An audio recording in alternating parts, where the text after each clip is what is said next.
All right, thanks, Kevin. Good morning, everybody. It's Laura Cockman. I'm sorry you're not seeing my video. I'm having a little video problem here, but hopefully you can hear me. Would like to welcome you to today's meeting of the North Carolina Partnership to Address Adult Abuse. This is a new way of doing business for all of us, doing the virtual thing instead of the real in-person thing, but I think it's been going pretty well. We'd like to remind you that we do have a conference coming up for 2021, actually two, and I think Ann will be talking about that later on. But thank you all for attending today, and I think we'll move into the minutes. Laura Slobach, are you there?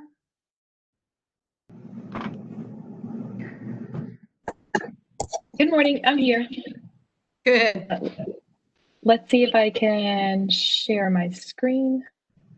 I see you. Kevin, I'm not seeing the option to share my screen.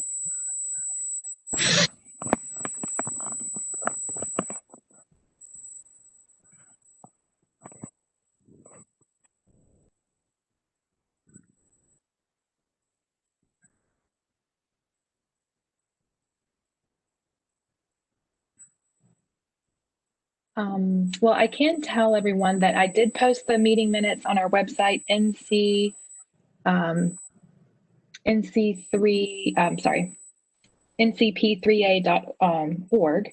And if you'd like to review them and email me any suggestions, I'm happy to make changes. I don't see the option where I can share my screen, but they are posted as of this morning. And if you want to review them and take a look, I'm happy to make any additions. I'll put my email address in the inbox and the chat box. And then if you see any corrections, I can make those edits for you.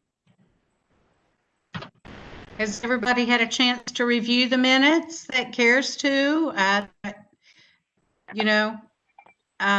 any questions? Any changes? Laura Slobach, can you just tell me where you put them on the Sure. They're under the meetings tab, under the meeting with Amy Wall and Kimberly Spahos. Oh, okay. Now I see them. Okay, great. Thank you. Sure.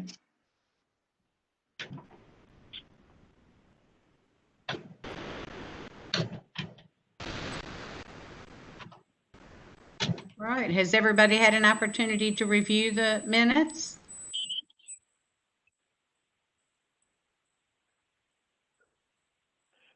Everyone may have their phone on mute, so if they need to ask a question, just please remember to unmute your phone.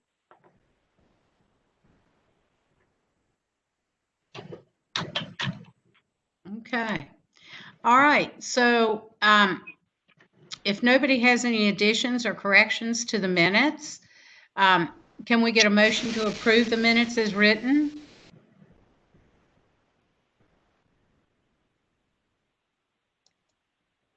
Laura, I'm seeing an item in the chat real quick before we do Sure. the motion. From Ann? Yes, I just saw that. Yes. Laura, if you want to say what the comment says there. Let's see. She had a suggestion for the helpful project.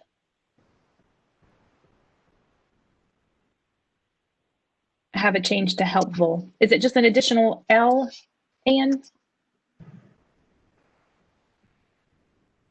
And if you want to unmute your phone. Okay.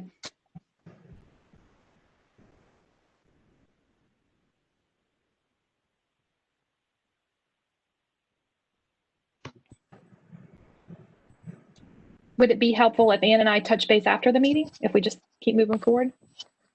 Yeah, that'd be great. Okay, and I can touch base with you afterwards.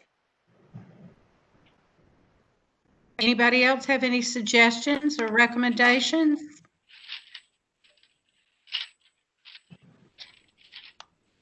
All right, can we get a motion to approve the minutes with the correction to helpful? Yes, I'll make the motion. All right, Nancy Warren, does anybody want a second? Sorry, Nancy. That's all right. I'll second. This is Chevelle. Thank you, Chevelle. All right, now we'll move on to our treasurer's report. Is Pam Palmer there? And Laura, this is Kevin. Give me a second to make Pam a panelist. Very and good. I actually, Pam, you should now be able to turn on your video feed, but I do have the treasurer's report to pull up on my screen here for Pam. Good morning, everyone. Good morning, Okay, Pam. You see the treasurer's report. Our balance beginning July 1st, $15,991.01. We have a reserve of $3,000. Our total membership dues we've received so far this year, $430. That is 6 organization members, 4 individual members, 3 student and individuals. Then we've had expenses of $96 for our website annual fee, $168 post office box rental. We joined North Carolina Coalition on Aging. That was $200. We were a sponsor for their annual event this year. That was $150. We PayPal expenses of $3. I'm sorry? Did someone have a question? Oh, okay. PayPal expense of $381, total expenses of $617.81. Our balance as of November 18th, $12,803.20. Any questions? Thank you, Pam. Can I get a motion to accept the treasurer's report? This is Nancy. I move that we accept the treasurer's report. Yep. Thank you, Nancy Warren. I can second. Second, Laura Slabach. Laura Slabach. Thank you. We're really honored today to have 2 wonderful ladies with us, Angela Ellis and Felissa Farrell. Angela and Felissa are both DSS directors. Angela's in Greene County and Felissa's in Rockingham County. And they're part of the group that worked on the director's roadmap for improvement in aging and adult services. And they're going to give us a PowerPoint presentation and some information on what that report says. And we're really glad to see them. Both of their bios are posted on our website. So if you want more information about Angela or Felissa, please go there and read. They're both great directors, and we're fortunate to have them with us. Sorry about my tongue tied there. Angela, you want to take it away? Good morning, everyone. I hope everyone can hear me. And I'm going to start off by saying my internet in my office is not the best. So if I start freezing up or going in and out, if somebody, Nancy, if you'll give me a thumbs up or something to let me know, and I'll try to connect to the hotspot. So I would like to say thank you all for having myself as well as Felissa. I am Angela Ellis. I am the director of Greene County Social Services here in Snow Hill, North Carolina. And my colleague, Felissa Farrell, who is in Rockingham County. So we want to say thank you for allowing us to come to your meeting and talk with you all about the roadmap and answer any questions that you all have for us. So I guess my question first is Kevin, are you going to pull up the PowerPoint? Because if so, we're going to go ahead and get started. Sure. And Laura, I guess Laura Slabach, is the PowerPoint on the website? Is that where I can pull it from? It's posted on the website homepage. Okay, I'll go there. I'll just grab it real quick. Okay, and so while he's pulling up the PowerPoint, I will say that, again, myself and Felissa, we are part of the North Carolina Association for County Directors. We are tri-chaired, 2 of the tri-chairs for the Adult Services Committee. Also, chairs of that committee is John Carroll, who's in Rutherford County, and we also have Clint Lewis, who is in Carteret County. We meet, for those, the Adult Services Committee meets monthly. And it's always like the second Thursday after the first Wednesday meeting, but we do send those posts out to individuals that wants to attend those meetings. We partner with the state to address the needs of adult services. And Felissa, anytime you want to chime in, feel free to do so. But we do work closely with our state partners to ensure that we are meeting the needs of our aging and disabled population. And so we'll just give Kevin a few minutes to pull that up and we'll get started. I'll say hi. Hello, everyone. My name is Felissa Farrell. Please excuse the lack of video. I am trying to balance work and 3 kids that do remote learning. So if I video, they will probably get bumped off of their remote learning site. And I have threatened them that they have to be quiet this morning while we're doing this presentation. So please excuse all of that as we try to, this is pretty challenging and unusual times for all of us. And so we're just kind of figuring it out as we go along. Yeah. We're inviting Angela and I to talk about this very important topic that I know is near and dear to both of our hearts. I've been in adult services for most of my career, whether it was in mental health or in aging and services. And so it's one of the biggest passions of my career. So thank you again for inviting us. Bear with me like one more second here. If folks would please mute your phones. Also, I am going to start sharing here. I had to get it saved, and Angela, you should see it up on your screen now. I do. All right, so we can go ahead on to the next slide. So again, this is the North Carolina Association of County Directors, we want to thank the directors for helping us with this. And as you can see, our beautiful pictures here to, again, show and share with you all, just kind of give you a visual of the various populations that we are working with their aging and adult services. You can go to the next slide.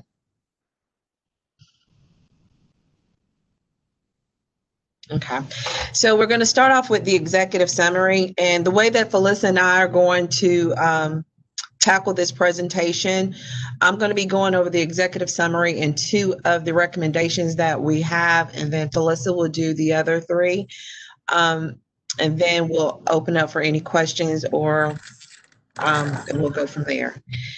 So with the North Carolina Association of County Directors, we got together to look at recommendations to address the growing needs of our elderly and disabled population in North Carolina.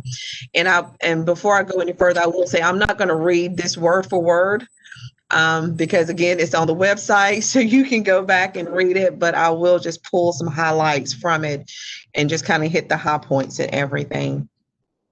But the Tri-Chairs for Adult Services, we wanted to get together to develop this roadmap to look at the needs of our aging and adult population, and then not only look at the needs, but to make recommendations as to how we can address those needs, how we can help our citizens that we are working with, because as many of you know, our aging population is increasing at a tremendous rate.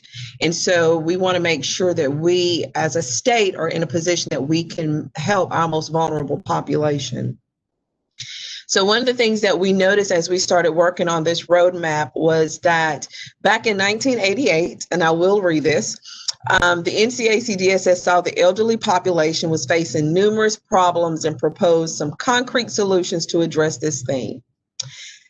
And in 2017 and 18, when we started working on this roadmap, we found that many of those same problems still exist today. So 30 years later, or 30 plus years later, we are addressing the same needs that had already been identified.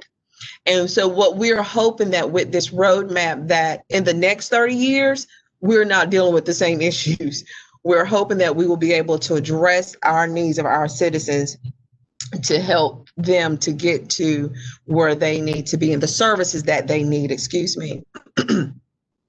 So we did recognize and we understand that we are working in some complex changes within the system, and that we definitely going to need a partnership with the Department of Health and Human Services, the Department of Aging and Adult Services, the Division of Aging and Adult Services, excuse me.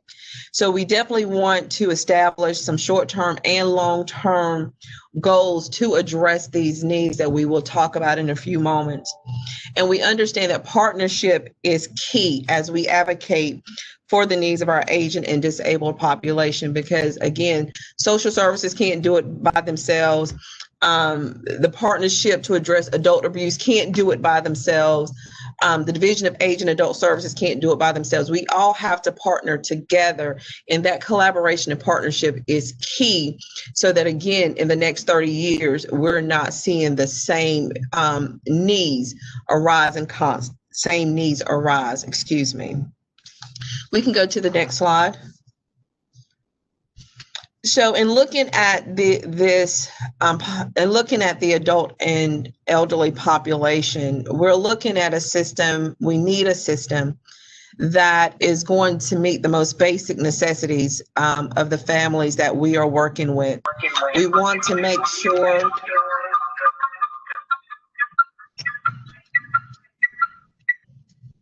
I'm not sure what happened there.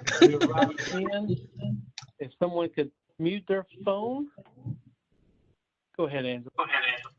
Okay.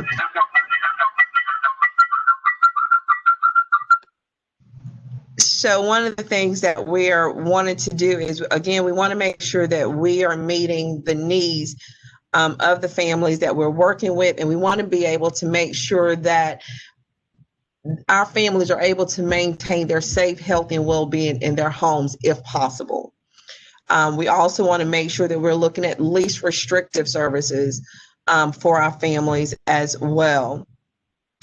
And if the families have to, if they have to leave their homes, we also want to make sure that they have the proper supports and resources in place to allow them, again, the least restrictive environments for the families that we are working with. You can go to the next slide. So one of the things that we did was we are making recommendation in 5 key areas to address the growing needs of our elderly and our aging and disabled population. And these recommendations cover multiple problems that the aging and disabled population are experiencing today. And again, some of these needs, some of you all have worked with the aging adult population for years. So some of these things are not going to be new to you all as we go over them, because again, we've been working with adult services for a long time. And again, some of you have also been working with the aging and disabled population for years. So some of these needs are not going to be anything new. So the next slide, please. So the 5 key areas that we're going to be looking at is direct county practice, county infrastructure support, interface with the court system, communication strategies with the stakeholders, and service array and systemic factors. So these are the key areas that we are making recommendations in. And so we're going to those now. Next slide. So the first thing is strengthening direct county practice. And so for the adult service, we are looking at proposing adult service policy revisions that accurately reflect the population served today. Statewide standardized data, improve social work practice to support the elderly and disabled, and financial reforms. We're looking at policy revision because for those of us in social services and those that have probably those of you that are watching this and you may have had experience working with social services, a lot of our policies has not changed. And one of the things that we're looking at is the need for policy change. One, because our population that we are working with is not the same population that we worked with probably 30 years ago, even though the needs are the same. In adult services, we are no longer only working with our 50, 60-year-old individuals. We are now working with our 18-year-olds. We're working with 20-year-olds. So we have to make sure that the policy that that is governing us is going to impact those families, even from that 18 on up population that we're working with. So we want to make sure that the policy is updated. Also, some of the language that's in our policy needs to be changed as well, so that there's not that stigmatization of working with social services or social services working with families. So we want to make sure that we're looking at those policies as well. And as the division is working on policy, we want to ensure that the counties are engaged in this policy revision, as again, social workers are, they're the boots on the ground. So they want to make sure that we can give that input to give that input for the policy that we're asking to be revised. Next slide. We're also asking for a thorough and comprehensive evaluation of adult services forms and assessments that we want to occur. That's going to also reduce redundancy and determine effectiveness, reliability, validity, and efficiency. And if I start talking too fast, y'all let me know. Somebody say something to me. And again, while we're looking at the need for policy revision, we also have to look at the forms that have to be completed. Again, for those of you that have experience in social services, you all know that there are many, many forms that we have to complete when we're working with our adults. There are assessments that we have to fill out. There are state forms that we have to fill out. So we want to make sure that as we are updating policy, we're updating the forms that goes along with it to reduce that redundancy of things that has to be done. Because if we can reduce the redundancy, then we can do more practice work and focus on the other things that we have to look at when we're working with our families. And then any additional tools that we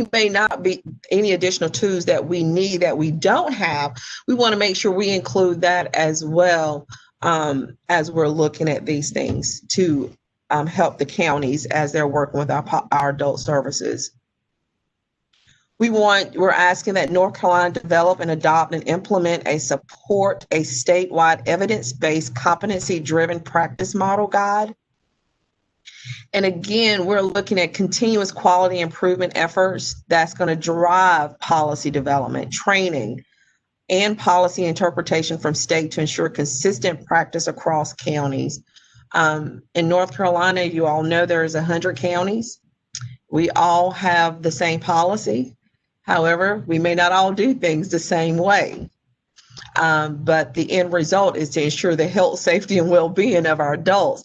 But there are some things that we do need to kind of come in line to make it very consistent that we are doing the same things and making sure, again, we're protecting our citizens. And again, collaboration to look at how we develop this practice model and an evidence-based system that will allow us to work more effectively and efficiently with the families that we are serving.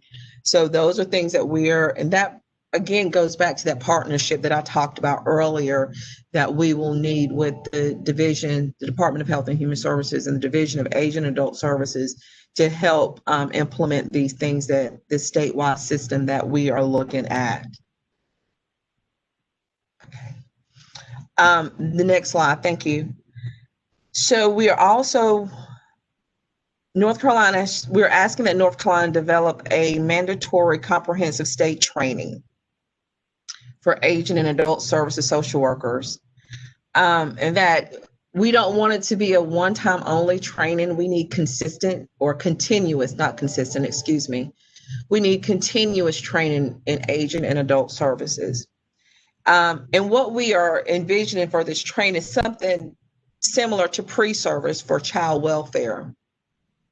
For those of you that know that in child welfare, before a social worker can even start working in child welfare, they have to go through this 3-week training.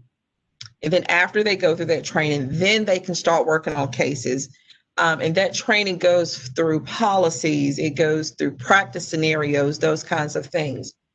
Well, in adult services, it's not like that, because in adult services, once you come in and you start working with DSS, you go through training, but you don't have to go through that training necessarily before you start working a case.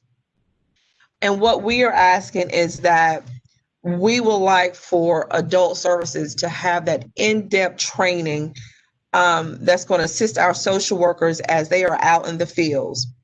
The training has to be robust. It needs to be trauma focused. We need to start talking about mental health services, training on legal services, because I don't know for other counties, but here in Greene County, we have done more court work with our adult services.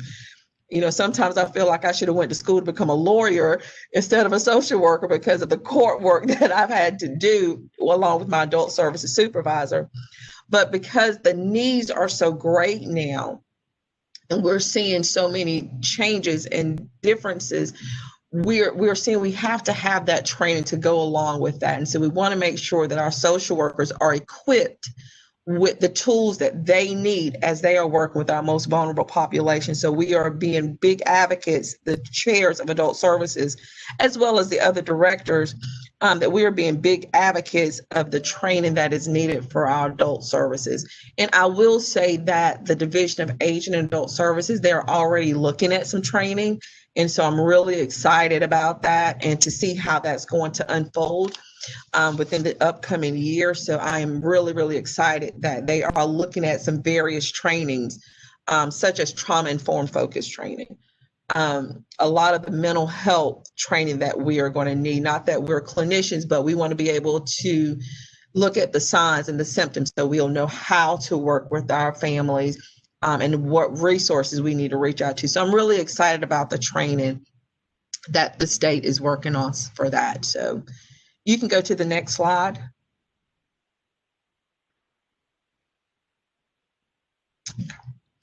We're also looking at asking the state to look at specific duties and time requirements for adult protective services and guardianship services, and also to look at mandatory caseload standards for these services across the state.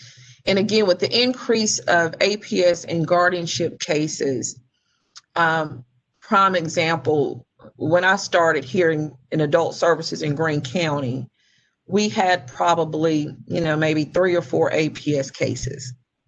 And we're in Snow Hill. Greene County is a small county. We had about, again, 3 or 4 cases. We would get maybe 1 or 2 calls of APS reports.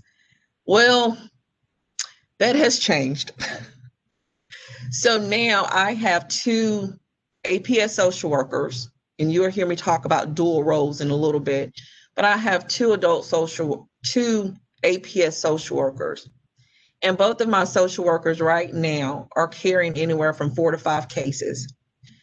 And I know some of you are saying, oh, that's not a lot. Well, for a small county like Greene, it is. And then when you have on top of that both of my social workers work in other programs, such as guardianship or SA in-home. So it's not just one particular, they're not just APS. So looking at the caseload size and studying what those specific duties are will help us as directors when we are looking at filling those positions for APS and how many cases should a person have. Do we need to increase our workers so that we can meet those needs of the families that we're serving? So we definitely want to look at what are the specific duties for APS, what are the specific duties for guardianship, and how can we meet those needs to help the counties that's working with these families. And again, especially in our small rural counties where you may have 1 or 2 social workers who do a gamut of adult services programs. So we definitely want to look at that. Also, we want to work aggressively with the federal government and our counties toward more shared funding approach for adult services. the decline in federal and state funding has increasingly shifted the cost to counties while the need for services has increased. What I will say here is that the need for funding in adult services is great. Many of our agency partners are advocating for funding for APS and for guardianship, and I appreciate it. And I want y'all to continue to advocate for funding for adults for APS and guardianship. Keep that on your legislative priorities. I can't stress the need for that enough, because as you all advocate and the Directors Association advocates for it, we definitely need more funding. And there has to be a shared responsibility with this funding. And so what I will share with you guys, one of the things that I pulled was the Directors Association, our 2019 to 2020 legislative priorities. And one of the things that we looked at for adult services was funding. So I want to share with you guys that in state fiscal year 2018, $26.2 million was expended on adult protective services. Of that amount, 0% was from state funds. 81.5% was from the county, which means county dollars. And 81.5% was from the county, and 18.5% was from federal. So what that means is the county has that burden of meeting the funding needs for our adult services population. And again, I will speak for rural counties. I will speak for all counties. Counties don't have that kind of money. We make it happen. I don't know. Thankfully to our commissioners, we make it happen.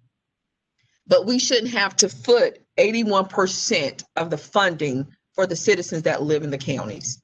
So we need that partnership between the state and federal. Also in state fiscal year 2018, and that was for APS. In state fiscal year 2018, $26.3 million was expanded in public guardianship. And of that $26.3 million, 0.3% was state funds. 56.6% was from the county, and 43.1% was from federal. And again, the caseloads statewide increased 50% in guardianship during this period of time. So it is very important that as we're looking at the funding, that we have that shared partnership for funding, because again, it is very taxing on counties. Counties, we are paying for placement services, we are paying for medication, we are paying for basic needs, transportation. You know, when we have to place someone in their own home and their funding may not be able to take care of that, we are absorbing that cost. So again, my ask of the partnership is that as you all are working on your legislative priorities, that's one of the things we're advocating for, is funding from more funding from state and federal to help us with the families that we are working with. You can go to the next slide.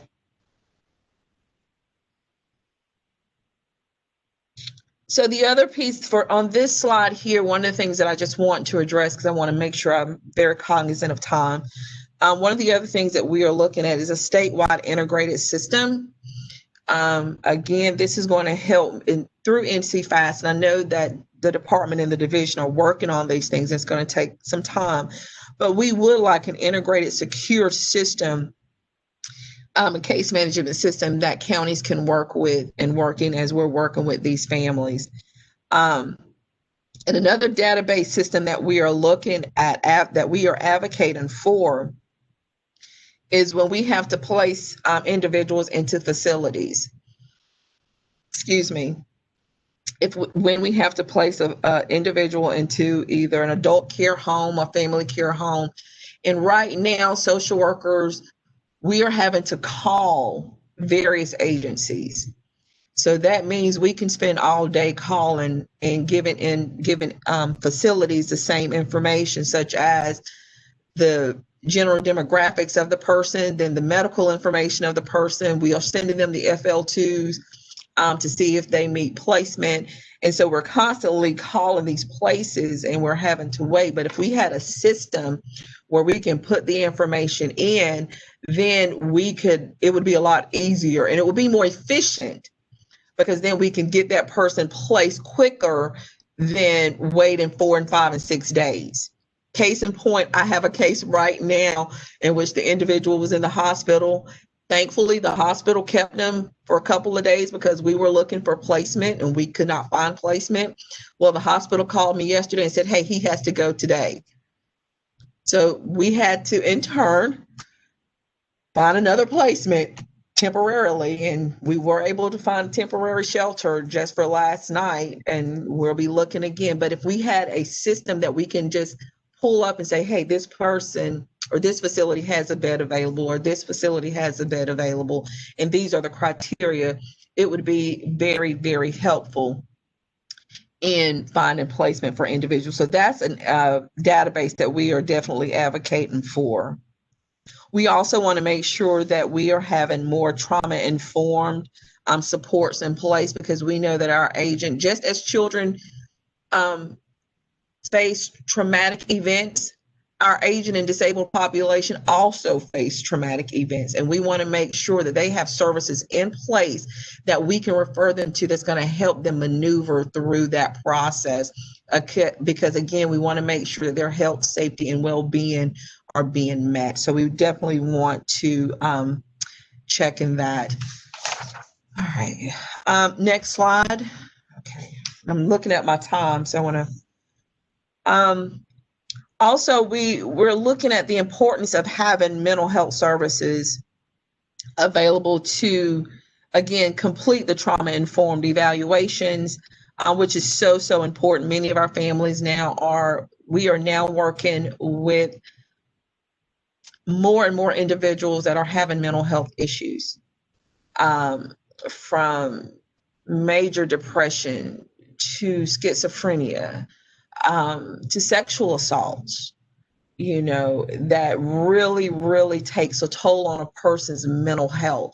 So we're seeing a lot of that now in adult services, where in times past, it was more just the physical limitations that individuals were dealing with, where now we're looking at the full gamut of services, even more. And so we want to make sure that the families that we are working with, that first and foremost, that they have a permanent medical home, that they have a primary care physician that they are going to meet those medical needs, as well as having someone there to deal with the trauma that they have faced, and we're referring those services to them. So we want to make sure that we are having that information and those resources readily available. Next slide. So what we are doing, we are making the following recommendations, and I'm just going to read these, which is increased funding for home delivered meals to help meet the needs of our families. Increase block grant funding for state funds and supplement these grants. So again, that's where that supportive funding comes from. We're looking at funding for respite care to meet the needs of our elderly and disabled and their caregivers. We have to make sure that we're addressing the needs of caregivers as well, because the caregivers, they have the stress of caring for someone, and we want to make sure that they have resources in place that they can give them that relief, that they can kind of go out, take care of what needs to be done, take that fresh walk or breather, and just kind of de-stress, for lack of a better word. But we want to make sure that we are putting together some funding for respite care for these families. Also looking at funding for durable medical equipment, because although Medicaid may pay for some things, Medicaid doesn't pay for everything. So we want to make sure that we have funding for those services. Also increase funding for transportation services for our non-medical needs. Again, for a lot of transportation is Medicaid, it's transportation, but Medicaid funds it to go to the doctor's appointment and things of that nature. So we're looking at funding to help with transportation for those non-medical needs.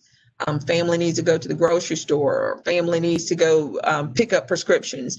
And I know counties are trying to be really, really creative now, especially at the time that we're living in with COVID-19, of how to meet those needs. So some funding is starting to come in slowly, but we're wanting to make sure we're meeting that need as well for our Asian and disabled population, as well as increased funding for housing programs for our elderly and disabled population, because as you all know, housing is a great need in the state of North Carolina. Okay.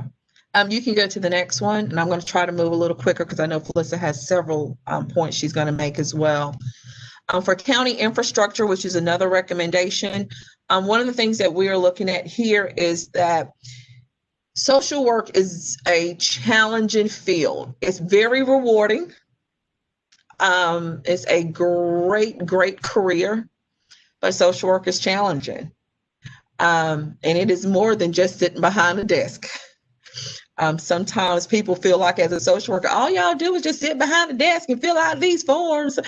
Unfortunately, it is so much more than that. And what we want to do under the county infrastructure support is we want to make sure that DSS agencies and other agencies that hire social workers for our Asian and disabled population, that we have a strong workforce, meaning that we are giving them the training that they need, that we're giving them the supports that they need to work with the families. I know on the DSS side, we're seeing we don't see many applications for social workers in adult services. And because there is a little disparity there between child welfare social workers when it comes to income, there's a little disparity there between child welfare and adult services social workers. But we want to be able to give the counties the support that they need so they can fill those positions, because I will say, although social work is challenging, working with our Asian and disabled population is such a rewarding, it is just very rewarding and gratifying. And as Felissa stated earlier, it's very near and dear to our hearts. And so we want to make sure that we are helping the counties to hire individuals that's going to come in with a attitude of, we are going to help these families the best way that we can. And so we want to make sure, again, that we're giving them the training that they need, the supports that they need, and the funding that they are needing to address these issues that we have. Staff turnover it's everywhere in all 100 counties. But we have a lot of staff turnover. And so again, we want to be able, and what that staff turnover does is it kind of puts a gap in there when you're working with families, because now I'm having to pull maybe my CAP worker to do APS or to do a service assessment on a family that she doesn't have a rapport with. And some of our Asian individuals, they are very routine.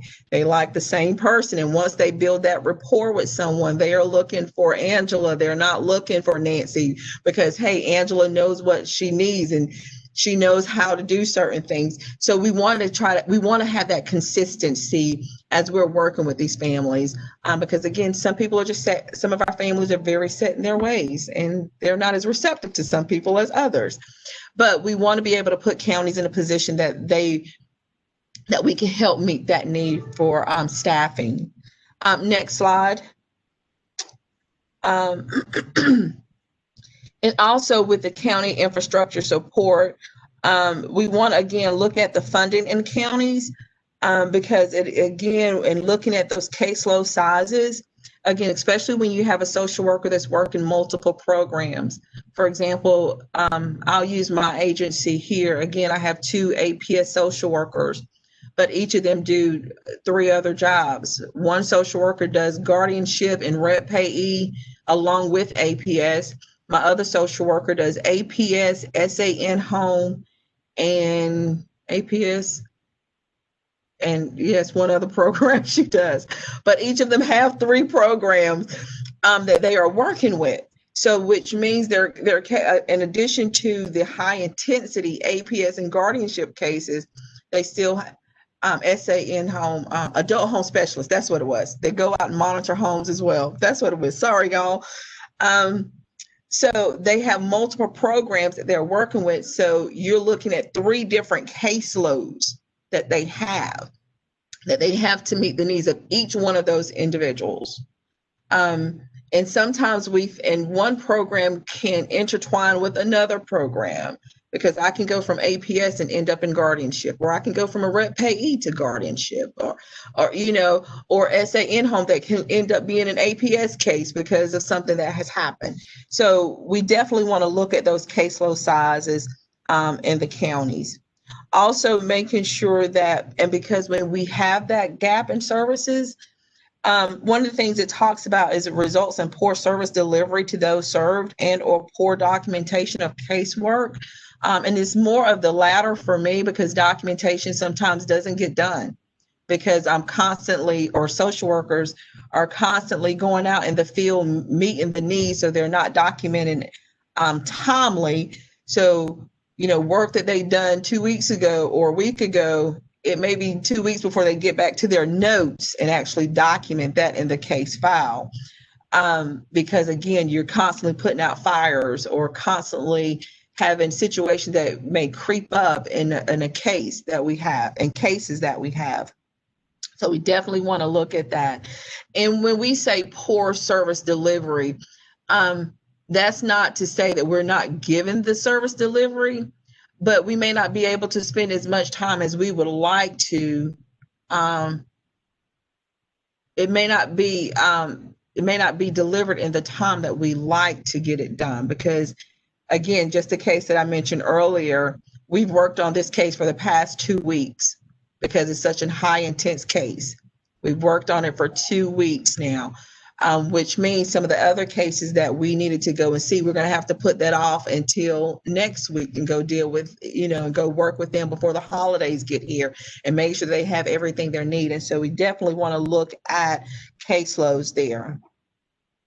And again, we are working with several high intensity cases that takes lots of time.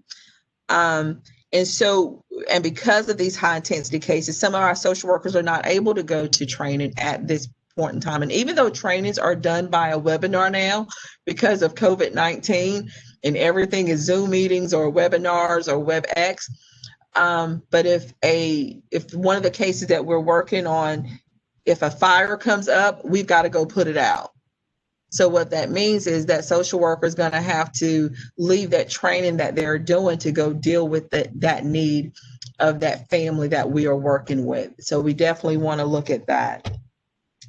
And again, we've already spoke about funding, so I'm not gonna beat that horse in the head just yet. But definitely funding is also so important, because not only does it deal with the services, but it also deal with the social workers that we are working with. And how they can get those services to the families that we're working with. Next slide. Excuse me. So in here, one of the things that we want to talk about, again, it talks about working with the Office of State Human Resources and looking at a classification study. And just making sure that our social workers are classified correctly and fairly compared to other social work positions. And again, this is going to help with staff turnover when we're looking at hiring social workers for adult services. Also, we talk about a broad-based systemic continuous and quality improvement system, making sure that we have something in place to measure the work that is being done for the safety of our adults. I know in many counties, actually in all counties, I know supervisors are reviewing records or reviewing cases. Constant staffing is being done to ensure that we are meeting the health, safety, and well-being of our families. But it would be nice if we had a system in place that could be utilized. If somebody can mute your phone, please.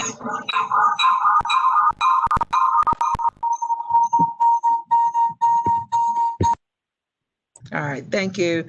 And also, in the next slide.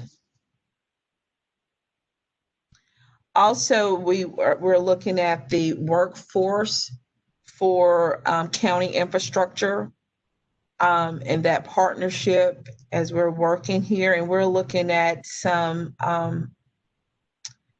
ways that we can address the workforce capacity issues, such as internships, fellowship, having maybe a summit with stakeholders to work towards ways to broaden the pool of applicants for BSWs and MSW students. Again, explore funding options for social workers to receive advanced training regarding issues affecting older adults. An example of this is a graduate certificate in gerontology. Maybe once they come out, they already have that certificate or to work with gerontology, which covers a broad area of services through adult services. And that's my part there. So, Felissa, do you want to go head on and then we can take questions at the end? Is that okay with everyone? That should be fine with me. All right. And I'll turn it over to you. Okay, thanks, Angela. Can everyone hear me okay, I hope? Okay, so I'm going to talk about the next components. Yes, interface with the court system.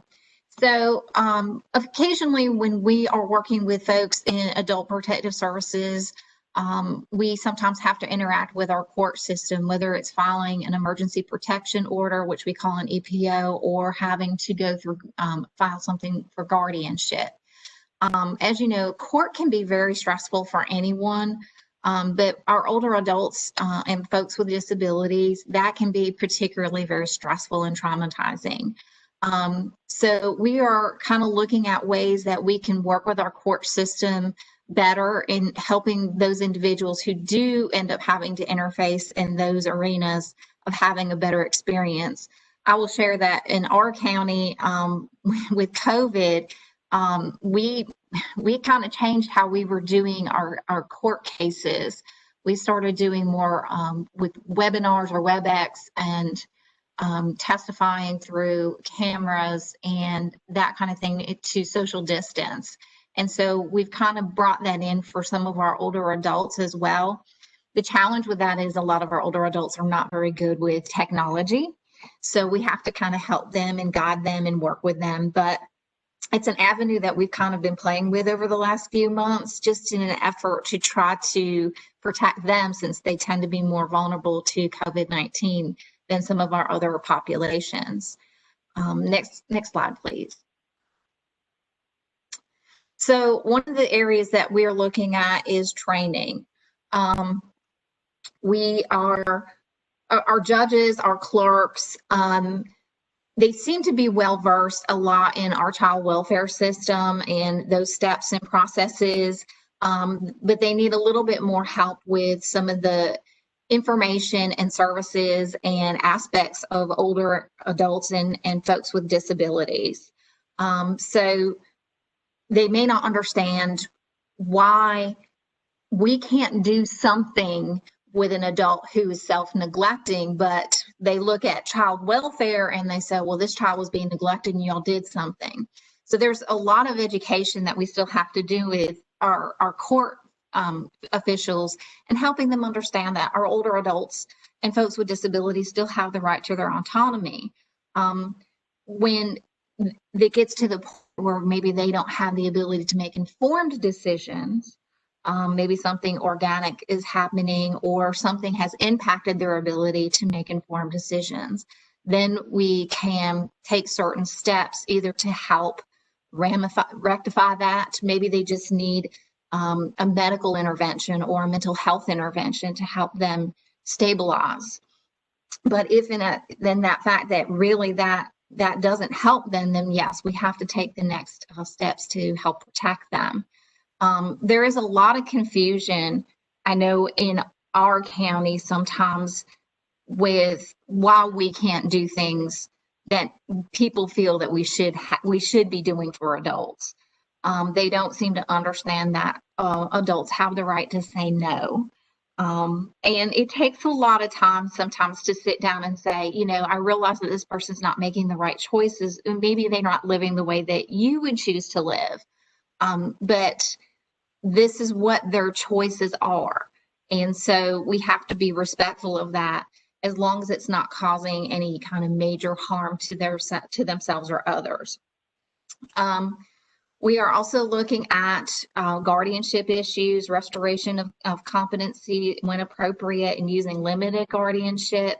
I think that when we had that transition in the mental health system, and a lot of those individuals that were in guardianship were transitioned over to the Department of Social Services, to our private guardianship corporations, I think that there was this period of time, at least it felt that way in our community, that folks that had mental illness needed a guardian.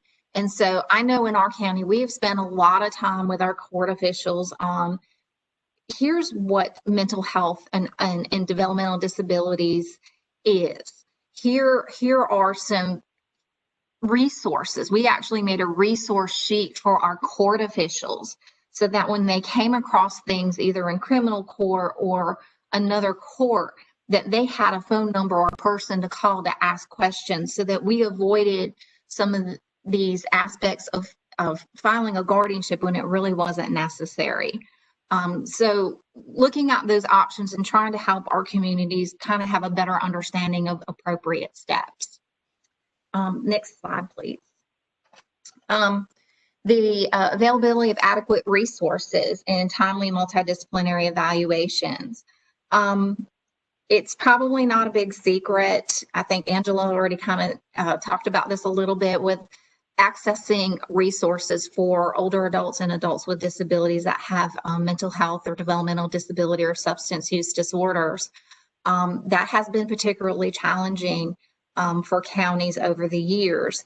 I will like to say that our partners at the state, with the Division of Social Services and Aging and Adult Services, are hearing us and recognize that this is an issue. And I was on a call just earlier this week about those access and resources for us and for those persons, so that we can work on that better collaboration and coordination and access for individuals who need those services.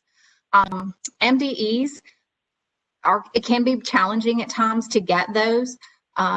One of the challenges that we have in our community is accessing psychiatry when we need to, or psychologists to complete that multidisciplinary evaluation. Many times we have to go out of county to get access to those services, and that can take considerable time.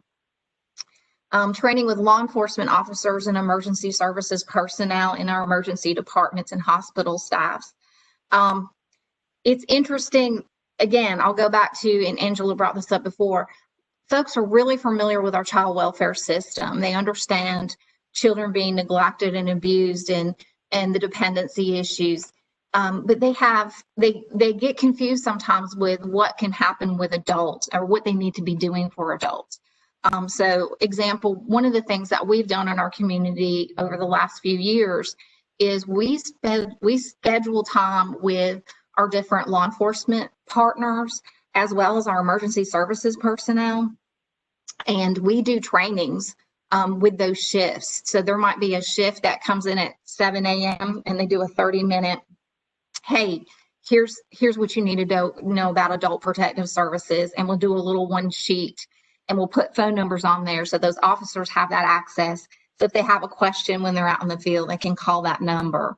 Our paramedics, who are probably our frontline folks when they're getting those calls and they walk into a home and they see a situation and they don't know what to do.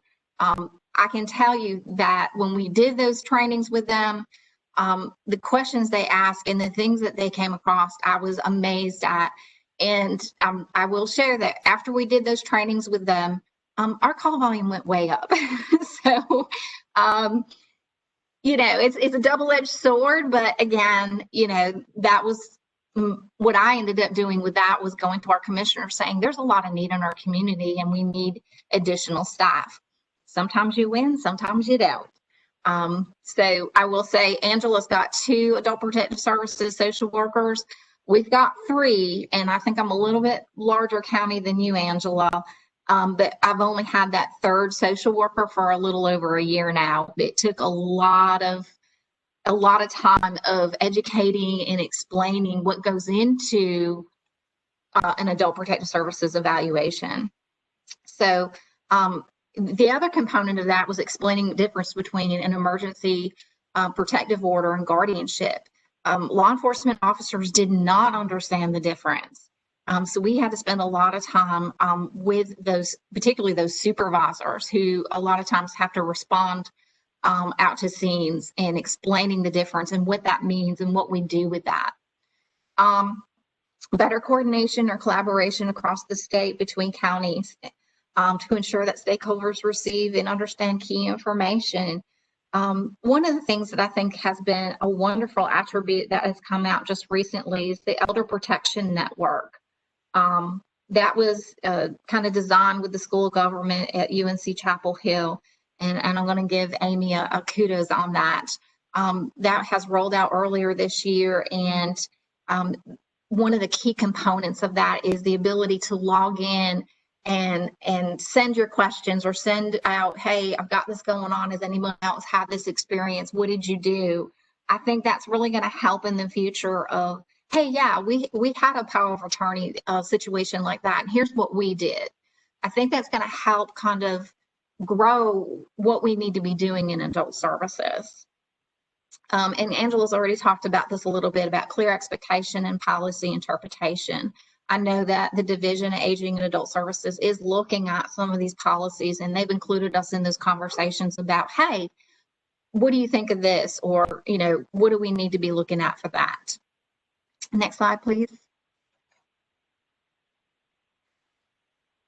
Okay, education with the local community. This is something that is ongoing all the time. And I will say is probably the most challenging with adult service units in our local departments of social services. As Angela explained earlier, it's not uncommon for our social workers to do 2, 3, and sometimes 4 jobs. So they may be doing an APS report in the morning, they may be doing a guardianship case in the afternoon, and then they might be taking an essay and home application while they're trying to arrange for a payee service, or we end up being the payee. So there's very little time for us to get out there and to do a lot of education in the community about what is needed or what kind of supports and services need to be happening. But we do know that we need more funding. We need to expand home and community-based services so that we have resources for our older adult population, which we know is growing very quickly in our state. Our state's one of the fastest growing in the United States for older adults. We need to give some educational opportunities and some respite for our caregivers. You know, you all have seen the research about folks that have been caregivers, particularly if they've been a caregiver for a very long time. They have more issues with stress. They have issues with medical issues. They get complex medical issues. And sometimes caregivers die before the person that they're caring for because of that stress. So we need to be developing systems that allow our families and those who are supporting disabled and older adults to have a break. And of course, informing our public and partners of the limitations and scopes of what the department is able to do legally and realistically. We've already kind of talked about that. Next slide, please. A collaborative model with the mental health system, including very specific statewide initiatives focusing on treating depression, anxiety, trauma, and hoarding. This is a huge issue. This is something I know we've talked about in our Adult Services Committee, is having the ability to have access to resources for individuals who have a hoarding situation. I know that we in our county have tried to work with our LME MCO of bringing in providers who will specifically work with individuals who have this situation occurring in their home. We can't find providers that will do this work. It is not something that folks want to do, And so we need to be looking at ways that we incentivize the system and bring folks in to understand about hoarding and how to help individuals who are having this issue. Additionally, we need a mental health system that is very responsive when we have urgent or emergent issue. I'm going to use an example myself. I know Angela gave one earlier. We have an individual right now who is 80 years old. Her primary diagnosis is schizophrenia. She has some complex medical issues. She has mobility issues. We have been working for 3.5 weeks trying to find a placement for her. She's wanting to go to placement. She wants to go to a facility. However, we cannot find anywhere that will take her. And so that has become a very difficult population in our department in particular to help stabilize and find resources for. So we really need to be looking at and expanding in those resources. We also need to be coordinating with state level agencies to obtain current county specific and relevant data. Angela talked about this before. I think data is important, but we also need to be sharing data between our agencies. So our Council on Aging, or other agencies that work with older and disabled adults. We need to be looking at that data and seeing how we can best support these individuals in our community. Next slide, please.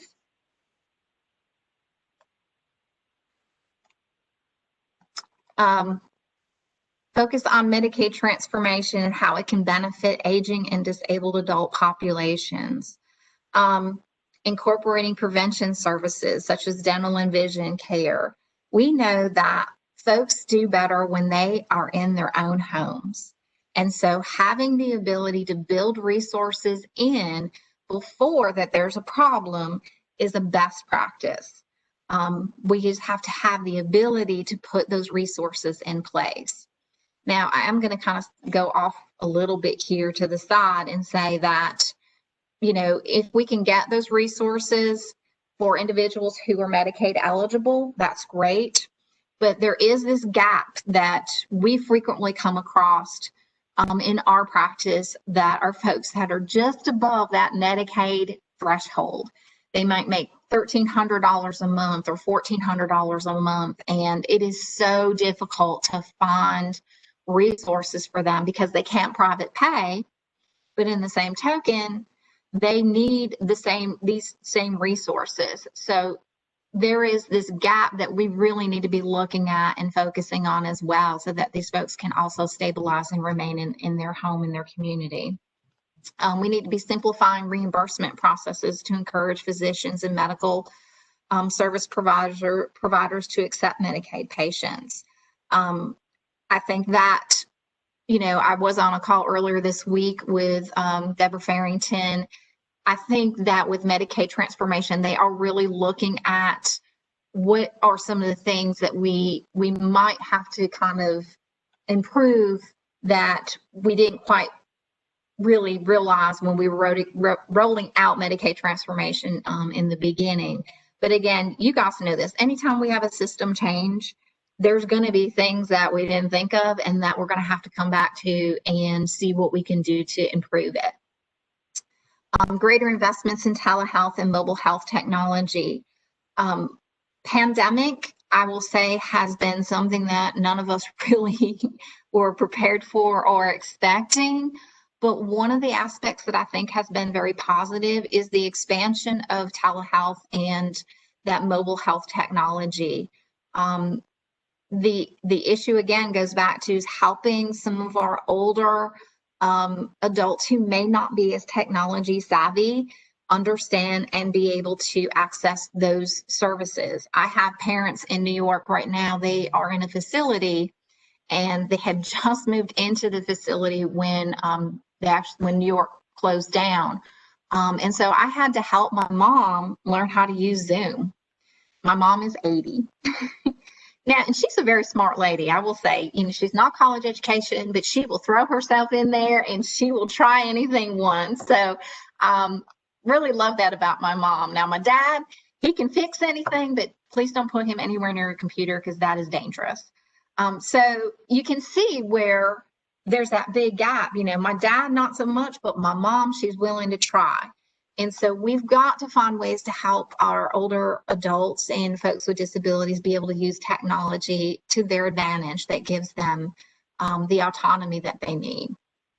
And of course, greater coordination of care planning and focusing on the transition of care. A lot of times when folks do have a health condition or health situation and they need to go to maybe a higher care level of care, helping them through that process and letting that be their decision is so important. I had to personally go through that last year, and you know, it wasn't easy, but it's much easier when you can say, hey, here are the things that could make your life easier, though I know you might have to sacrifice these things, but you might be able to get those things if you do it this way. And letting those folks make that choice themselves. Next slide, please.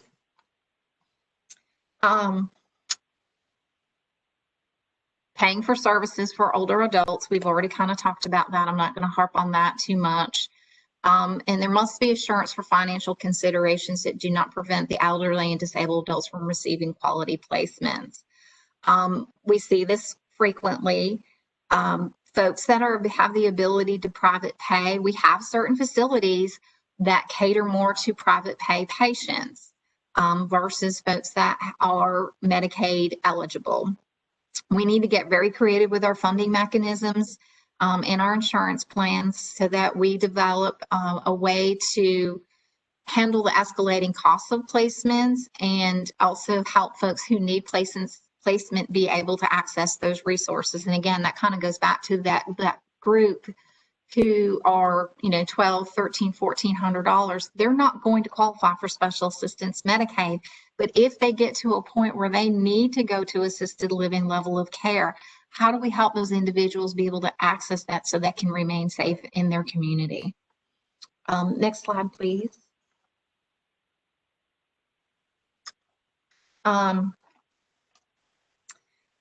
Ensure appropriate planning for placement resources to prevent nursing home bed shortages and to maintain appropriate levels of care.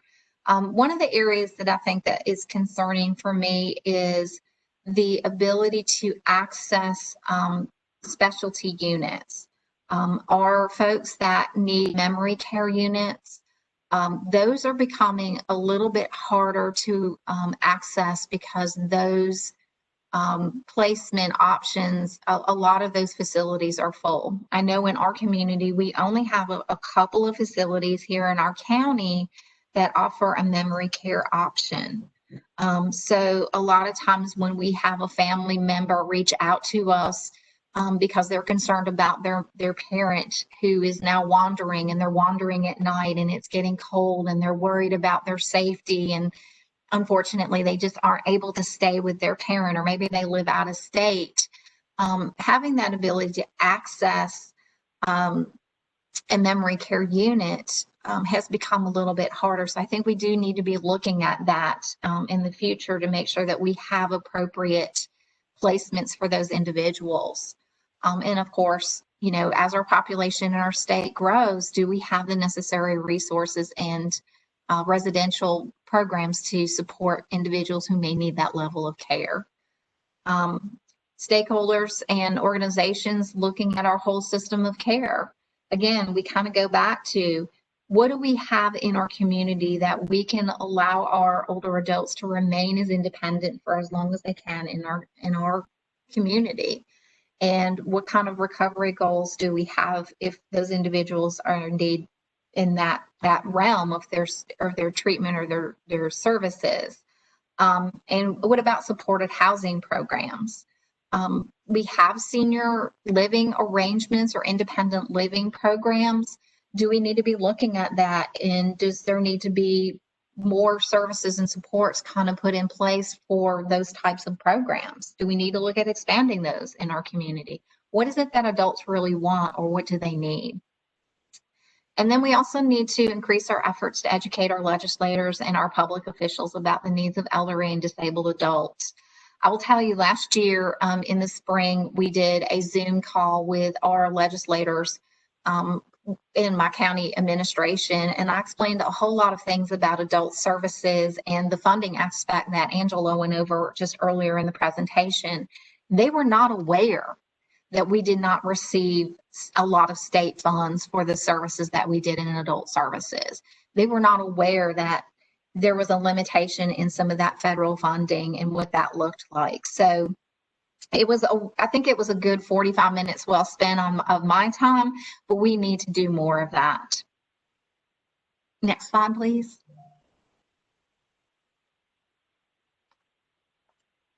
That's actually the last slide that I have. That's great.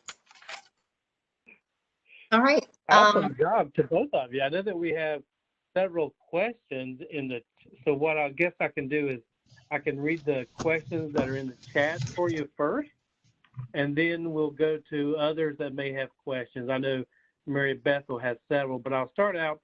It looks like Connie Morris she wanted to make a comment. Says, hi, long time. I remember having these conversations 17 years ago. Hope we can get this done now. Angela is so right. It's going to take all of us to make sure it does.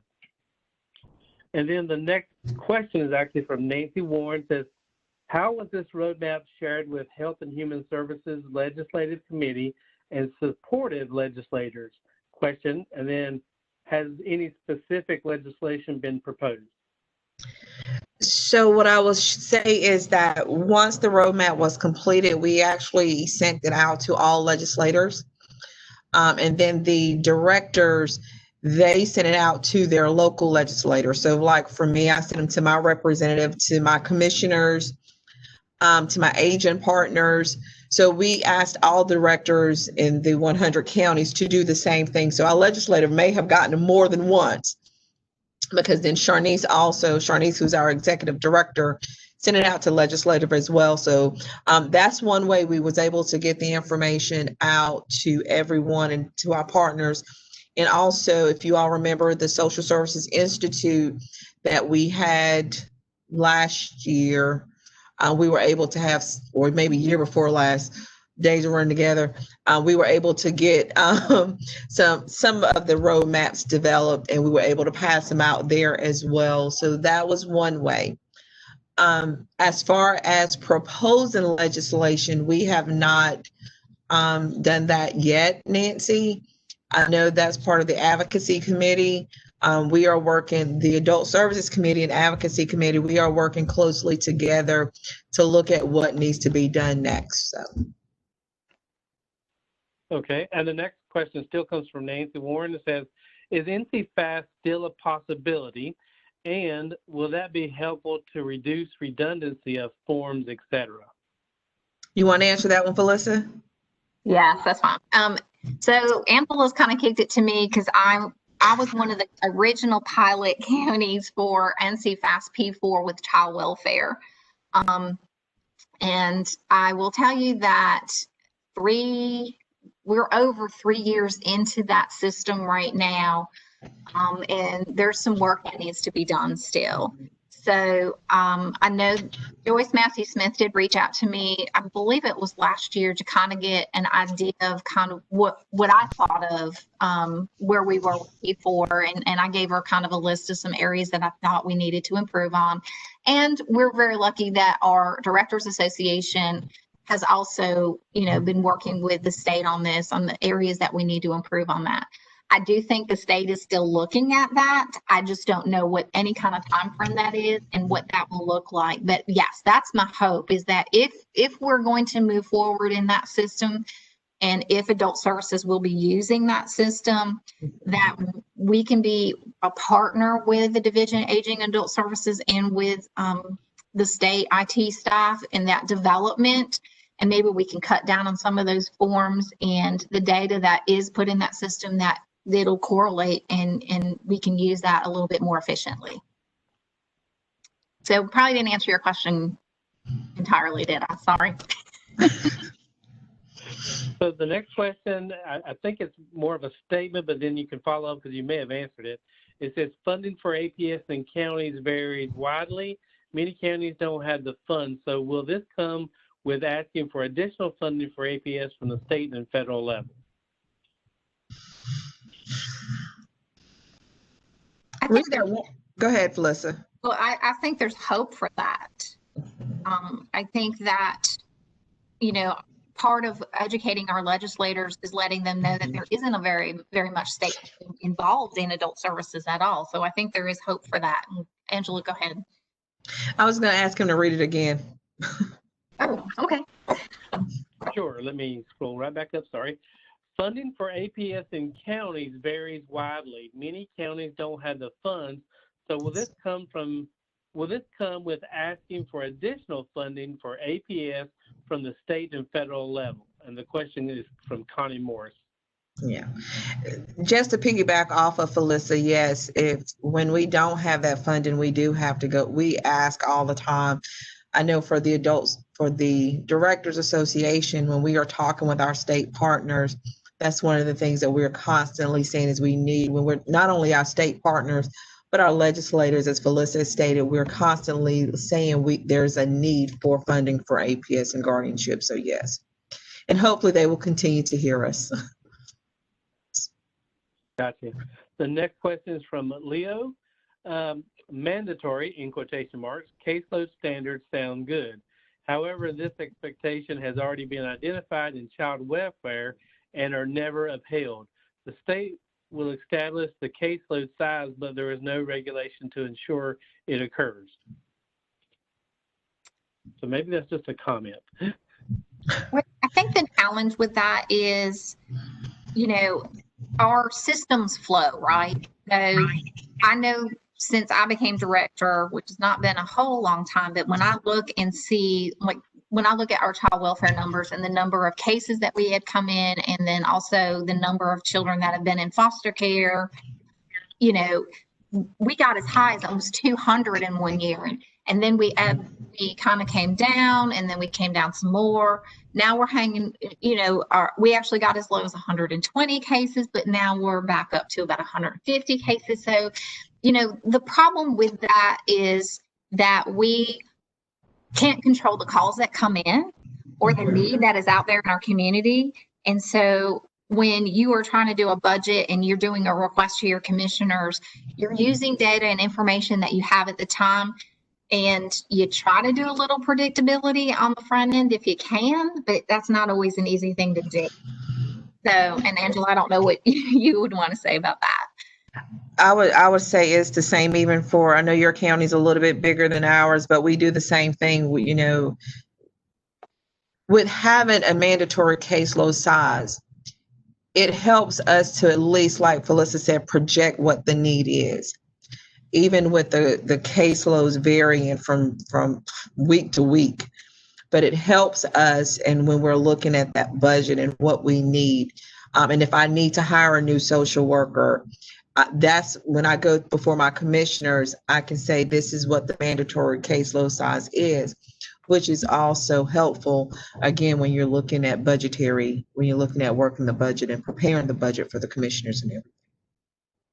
And Angela, I mean, I don't know about you, but like for the last 5 weeks, whether it's been adult services or child welfare in our organization, somebody has opened the floodgates, because my adult services supervisor came to me last week and she was just like, we got 8 calls today. I mean, yeah. It ebbs and flows, and you try your hardest to really kind of staff and project what you can. Yeah. But really, it's your ability. How do you manage the resources you have currently? And Felissa, I would say it's not just in your county, it's in mine as well. I think I'm not on call, but I'm telling you, apparently somewhere between 12 midnight and 4 o'clock in the morning, that's when things want to happen, because for the past 2 weeks, I've been getting that phone call between 12 and 4, and I'm like, hello. And there's an issue that we've got to report. So yes, it's not just in yours, it's in the air. So, but yes. Wow. So the next one is just I think it's a comment. It says, yes, we all need to reach out to Governor Cooper our state and federal reps, and the senior Tar Heel legislative rep to prioritize funding.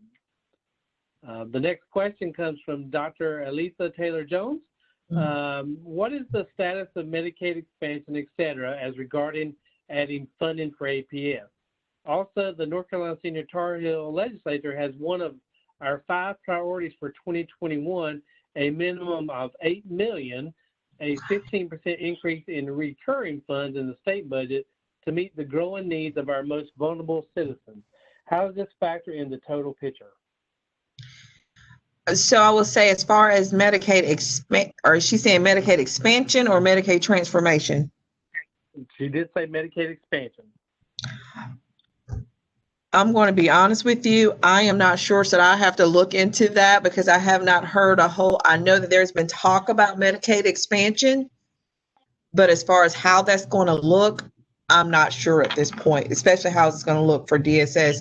Felissa, I'm not sure if you know, but I'm not sure.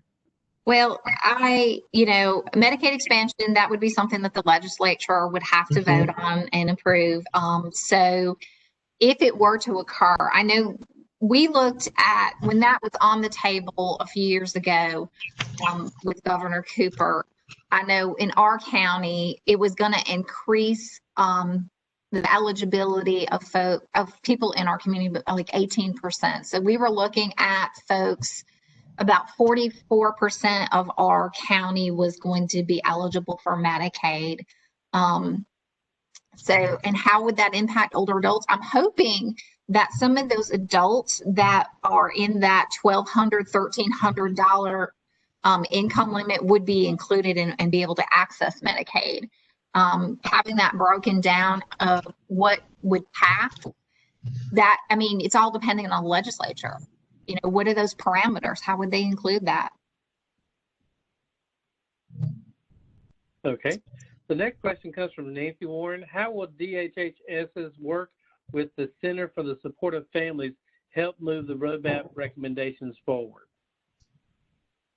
So we are working with Carrie and Joyce, along with the Center for Support Families, and looking at those needs. So some of the needs that we're looking at, such as the resources, housing, trainings, those kinds of things are going to be built in.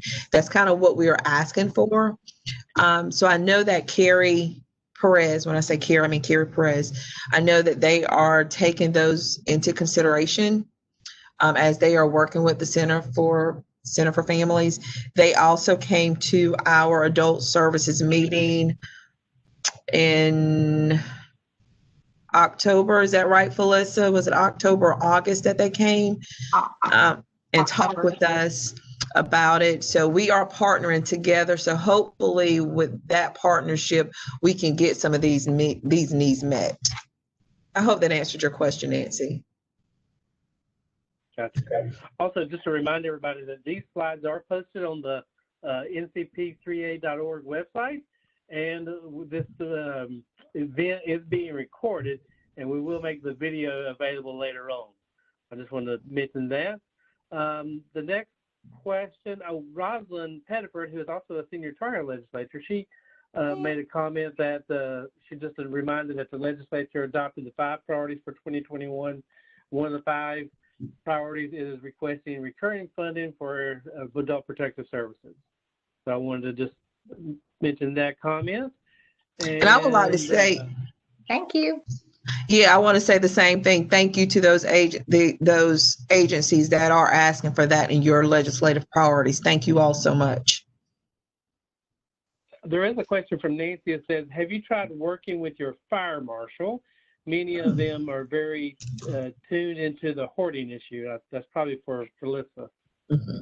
Yes, actually, I was in being a consolidated county, and probably should have said that in the beginning of this presentation. Rockingham County is a consolidated county, so not only am I the social services director, but I'm a health and human services director.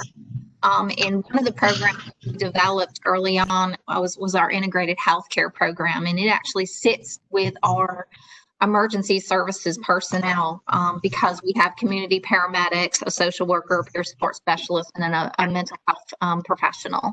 And so I was actually over there yesterday and had a great conversation with our fire marshal's office, specifically about some of the needs that they're coming across in the community and what they needed to do to kind of connect with our staff. So we've also worked with our building inspectors. It's a little difficult, when you get into municipalities, different cities have different ordinances. And so what might be in city A over here may not necessarily be the same ordinance in city B over here. So what we end up doing is trying to work with those different municipalities, depending on where that individual is living, to see what the building inspector can do, what the fire marshal's office can do, and then what we can do. And, sometimes it's about, if the building's not safe, if the home's not safe, then we gently try to help them say, okay, the building inspector is not going to let you live here much longer unless you can fix all of this stuff. And if you can't, what can we do to help you find somewhere that will be safer? So yeah, we have done that in the past. But the thing about that, let me just say this. Individuals who have a hoarding problem or hoarding issue, they have to still get treatment, because if they don't get treatment, they're going to do it again. And we've actually had that happen in our community. So we really, really need some resources and services to help those individuals who have that need. Okay. I know that there was a comment that went out to the panelists that says, we know that child and adult abuse has risen during the pandemic as abusers and the abused are in close quarters due to quarantines and lockdowns. So I just wanted to make that comment that Connie stated. I do want to say, if anybody, I know WebEx updates their system often, so it's hard to always remember when they add new stuff, they don't let us know. So if you still have a question, if you want to type your name in the chat, and then I will get to you. I know Mary Bethel has stated that she had several questions. So Mary, if you want to unmute your phone and ask and start with your questions, go ahead. And anybody else, again, if you have a question, type your name and I'll come to you after Mary is done. Thank you, Kevin. I appreciate you letting me ask several questions here in a row. Thank you both for an excellent presentation, and thanks to the association for pulling this report together. I mean, it certainly is great recommendations and gives us a lot of food for thought about what to do. So I'm a board member for the North Carolina Coalition on Aging, I think, as I said, and we're getting ready to develop our legislative agenda, as is a lot of other groups. And many groups are doing it in the next couple of weeks. So this is a very critical time for us to get information about the things that we're going to be advocating for. It's also a very interesting year because with all the focus on the pandemic and knowing that the state's going to have, funding is going to be challenging, we've got to be real strategic in what everybody's asking for and, really what we're advocating for. So a couple of questions with that context in mind. I've been looking at the report, and I don't think I heard it, and maybe I was wrong, but I didn't see that there was any recommendation about any change in the statutes that relate to adult protective services. So the law that pertains to adult protective services. Are you guys recommending that there be any changes in the law? Because we had one of the first laws in the country, but it really has not been updated since it was passed decades ago. So first question, is that something you guys are recommending? Yes, I talked about policy changes, and within that policy changes, it also talks within adult protective services, some of the laws.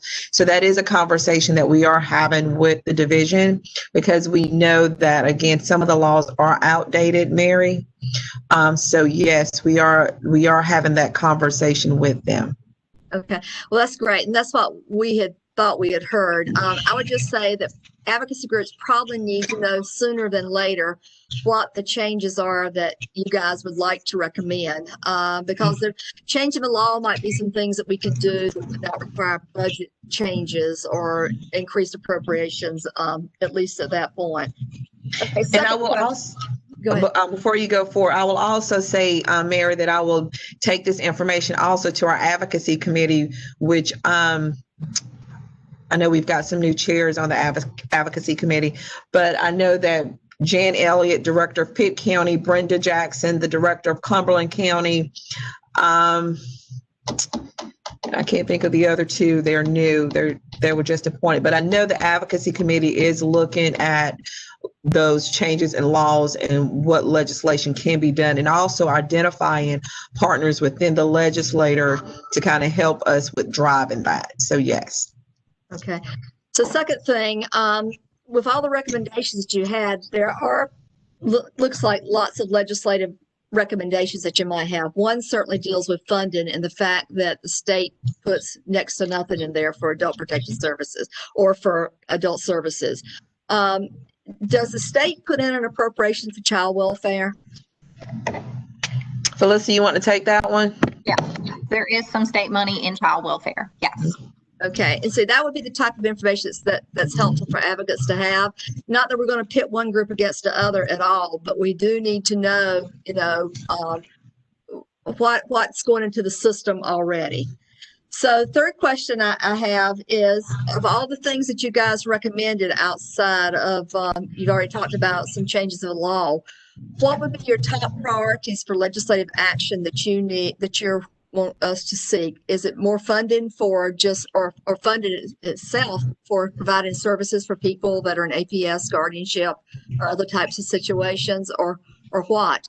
And we need to have that funding information like yesterday, so that we can, or request for funds, so that we can get them into our mix in considering what we're going to recommend. So if there are things that you guys know right offhand that are priority issues that you want legislative action on, we need to know those very soon.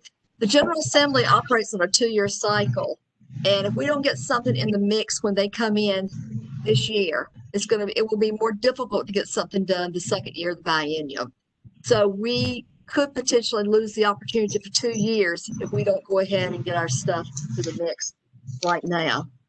And the last question I have, and I'll leave it at that, but I'll get with you guys later offline on some things, is that I know that some CARES Act money went into adult services. Is that money being spent?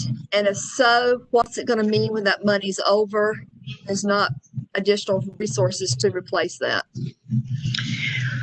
So there is some care, and Felicity, you can chime in as well, but there is some CARES Act funding for adult services. And depending on what pot of CARES funding you receive depends on how that funding can be spent. Does that make sense? And I will say that I know that counties that did receive the funding, they are spending those funds. Did all counties not get it? So again, it depends on, so there was CARES funding for APS and CPS. And all counties did receive a allocation of funds that has to be expended by December 30th. So that's one pot. But then you have the Area Agency on Aging, who also received some CARES funding. And so depending on what region you are in, depend on, again, how much funding you receive. And that spending, we can expend that funds through, I want to say it's May of 2021. So we have a little time on that. So it just depends on, that's why I said depends on what pot of CARES fund you're looking at, depends on what counties received it and how much and when that's, when the funds have to be expended by. Felicity, you want to add to that? I guess what I can say is for our county, we received an allocation, and we've been one of the areas that I used it on is I did get an adult protective services social worker through a temporary agency to help us with the increase in adult protective services calls that we're getting, as well as the fact is it's taking longer with these cases now.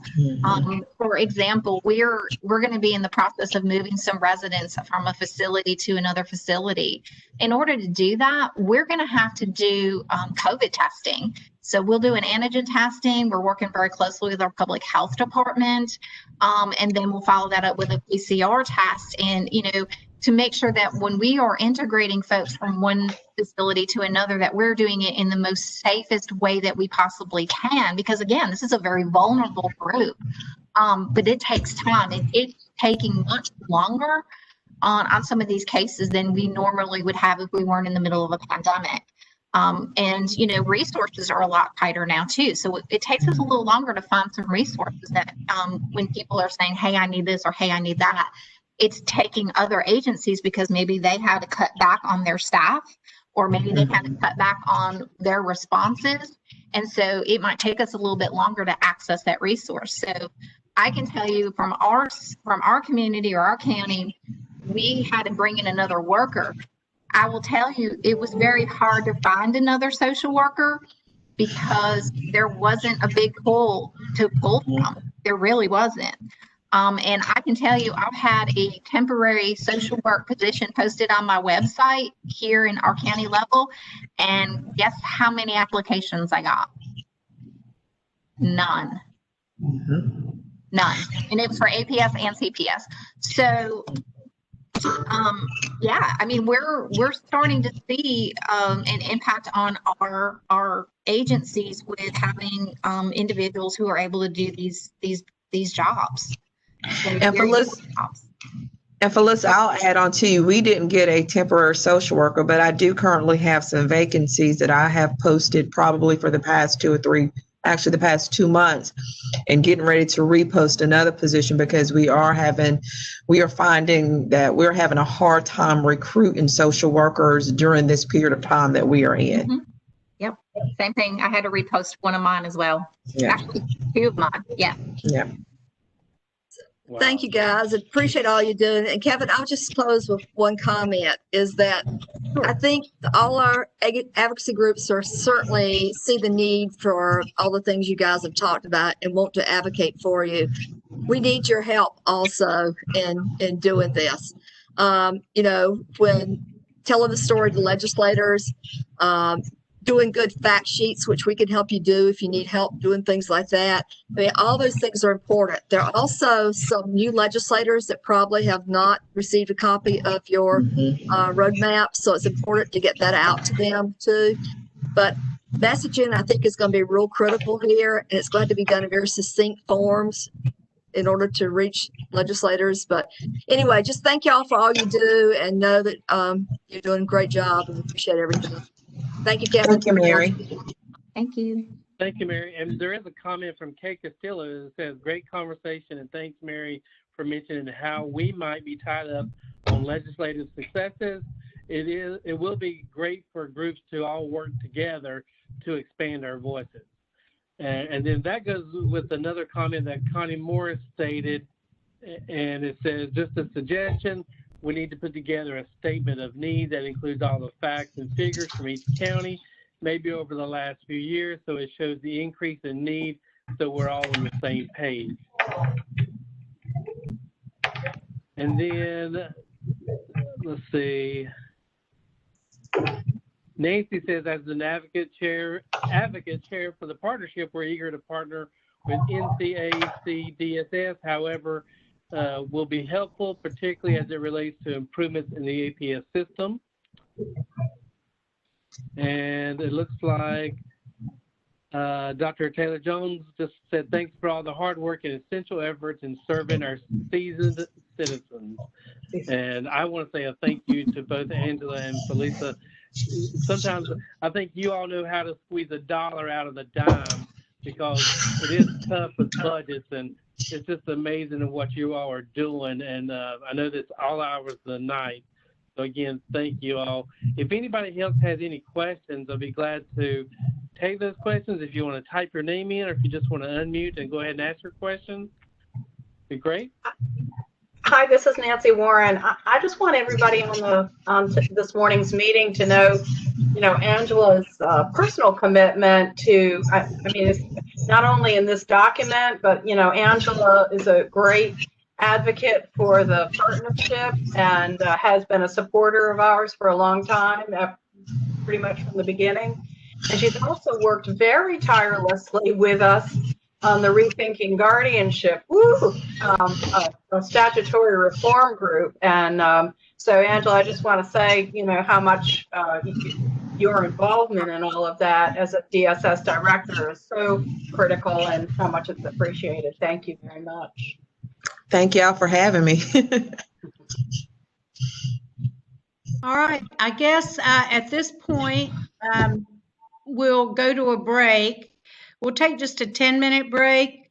So come back at 11:25.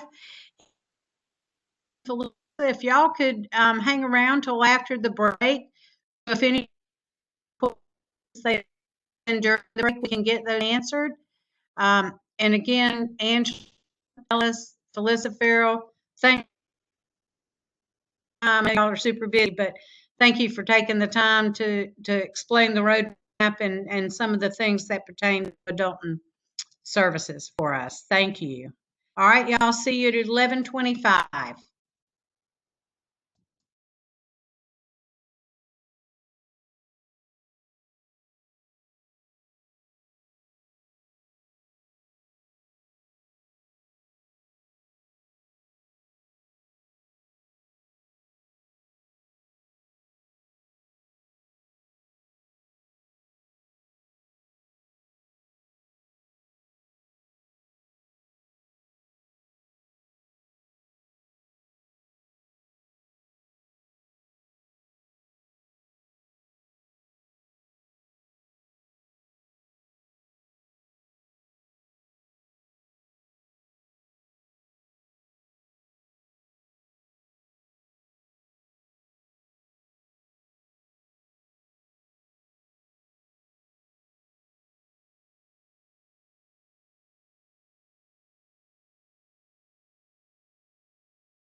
Hey, Laura. And Kevin, I thought we had a copy of the roadmap on the website, and we do, and I found it, and I just pasted it, copied and pasted it in the chat box there, so that if people want to have their own, that we have a copy of it on the what section of the, let me just see where I got it from. The resources, advocacy, and awareness section of our website.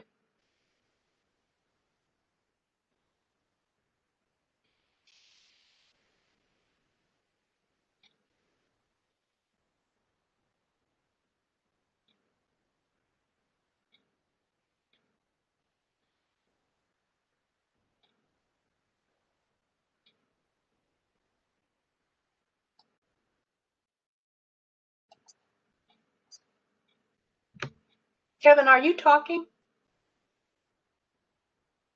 I can't hear you. Now, can you hear me? Yes. Okay.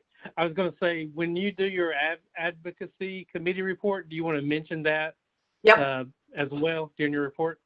Yep. Be great. Awesome.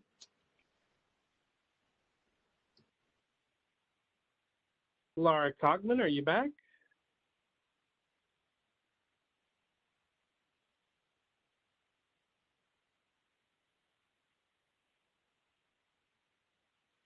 We'll give Laura just another moment.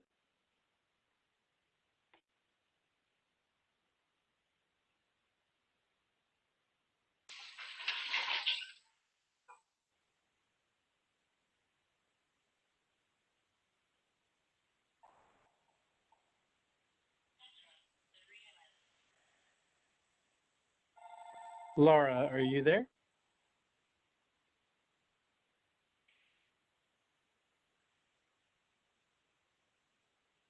I have unmuted Laura, but so far she can't hear me apparently.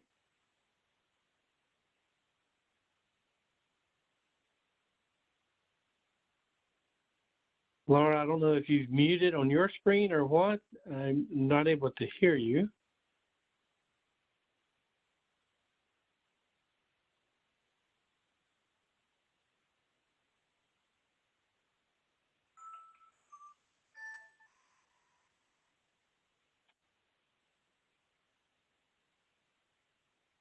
Okay, well, we want to welcome everybody back from the break. Again, we do want to thank Angela and Felisa for their presentation. We've had several people comment how wonderful it was. So let me look at the chat one last time to see if there's any additional questions. Let's see. I know Nancy has found that we do have the roadmap listed on our website. She listed the link in the chat for everybody, and she'll mention it in her committee report as well. So let's go ahead and start. Matter of fact, Nancy, why don't you go ahead and do your committee report? How's that? Okay, be glad to. Hi, everybody. This is Nancy Warren. I'm the chair of the advocacy committee and the immediate past chair of the partnership. So a couple things we submitted.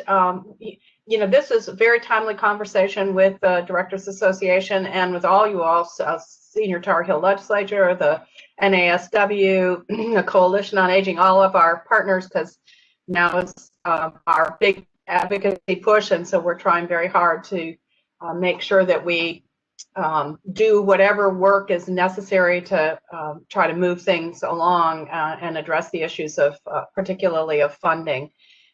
So at any rate, we, as an organization, the partnership did submit a legislative request to the Coalition on Aging for consideration for their legislative priorities for this year. And as you heard from Senior Tar Heel Legislature, that they have adopted funding for APS as one of their priorities again this year. So at any rate, as much as we can move that forward, I would say I've been participating this week in the National Adult Protective Services Association conference. I'm sorry, I didn't see anybody respond to my comment in the chat. It doesn't look like, I haven't seen anybody from North Carolina there. If you've been attending, let me know. I'd be glad to connect with you about it all. But one of the things that the very first day of the conference was a presentation, a plenary presentation by Bill Benson and Bob Blancata, who talked about kind of where we're at with regard to adult protective services and all the federal things that are flying around. And one of the things they did, I'll just mention this, there is, as part of one of the, I think it's the CARES Act that's already passed the House and not passed the Senate yet. I may be wrong about that, but it's one of those COVID bills that's already passed.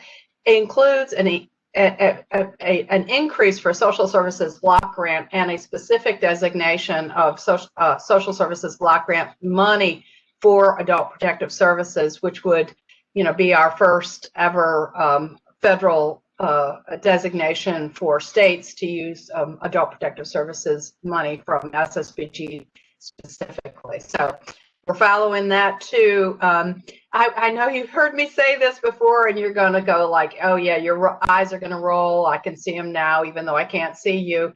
But the prosecution manual that we have been working on with the North Carolina Conference of District Attorneys, Kim Spahas and I did a presentation yesterday at the National APS Association Conference about the development of a statewide prosecution manual for district attorneys in North Carolina. And that is going to be published by the end of this year. So we've just gotten the first draft back just before it goes to the printer. And yay is right, Connie. That's you can't even imagine what a yay that is. That's a project we've been working on for a couple of years. And so when we talk about change and advocacy and issues for North Carolina in terms of improving our system of protecting vulnerable adults, that's going to be an important part. So at any rate, if you have anything to share with the advocacy committee, please just email me, nancywarren229@gmail.com, and I'm glad to hear your stories and your efforts and your local efforts. So if there's something that we can do or an initiative we can help as it relates to adult protective services in North Carolina. Yeah. Any questions? Awesome. Let me know. Congratulations. Wonderful job, Nancy. I know you'll be happy for when it's published. We'll have to get autographed copies by you and Kim. How about Laura Slawback? Do you want to give update, committee report update? Sure. I am a co-chair of the Communications Committee with Autumn Cox, and we just wanted to make sure everyone knew that if you or your organization has any trainings that you think will be helpful for others to know about, we're happy to post those on our website. We just updated the website last week with a few additional trainings, so feel free to check those out. And something kind of new that we're working on is the meetings are being recorded and posted to our website on the YouTube channel. So if you do miss a meeting or you miss something important in the meeting, if you have to step away or whatever, feel free to go back and check that out. So those are exciting things that are available. And I also made Autumn a panelist. So Autumn, if you feel free, if you want to say something as well, or if you want to turn your camera on, feel free to do that now and unmute yourself if you would like to add anything additionally. I think Laura covered it all, but just wanted to pop on and say good morning to everyone. Thank you. Thank you. Appreciate it. I think we probably need to go to Ann Elmore next. Ann, are you able to turn on your microphone? Hi, Kevin. It's Chevelle. Ann let me know that she wasn't able to turn on her microphone. So I'll be doing an update for the Education Committee. Hello, everyone. I'm Chevelle Mavens, the co-chair of the Education Committee, along with Ann Elmore. I'm also a social worker for Chatham County, and I like to personally thank Angela and Felissa for sharing all that needed information. Everything they said, they hit the hell on the nail, what we deal with on a daily basis. And again, thanks for sharing that information. It was needed. and it's supportive evidence showing that the change we need in our laws, more funding, and a stronger creative collaborative partnership with all our stakeholders. One of the things I want to announce that the NCP3 will have our next conference meeting on Friday the 18th from 10 a.m. to noon. Everyone that's a part of that should have received a link and attachments to let everyone know that our theme is called Partnering to Preserve and to Protect. So if you have any information you want us to possibly present at the conference, I'm going to give you my email address, and I'm going to try to put it in the chat box here. And Kevin, maybe you can send it out to everyone. I'll do it now. That you can email us to let us know what you would like to see at the conference. We're looking to have the conference May 19th, 2021. That will be virtual. And we are hoping that we can have a blended session in person and virtual on September 14th, 2021. So look out for more information regarding that. We also will have our next meeting, general meeting, January 20th, 2021. That's a tongue tie there. And we don't have a speaker yet, but we will announce that soon. And I believe that is it. Great. Thank you, Chevelle. And Ann, if you want to try, I made you a panelist. I see that you're on here twice. So if you want to try to unmute and try to turn on video now, let's see if that will work real quick. And I see you're showing up there. Hey, there we are. Can you hear? Can you say something to us?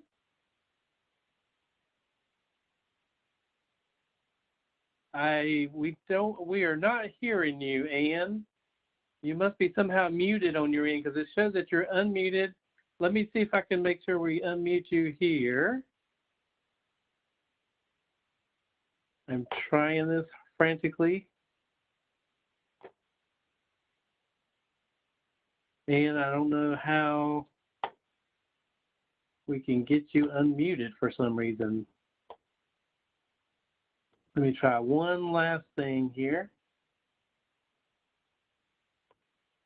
And I can't because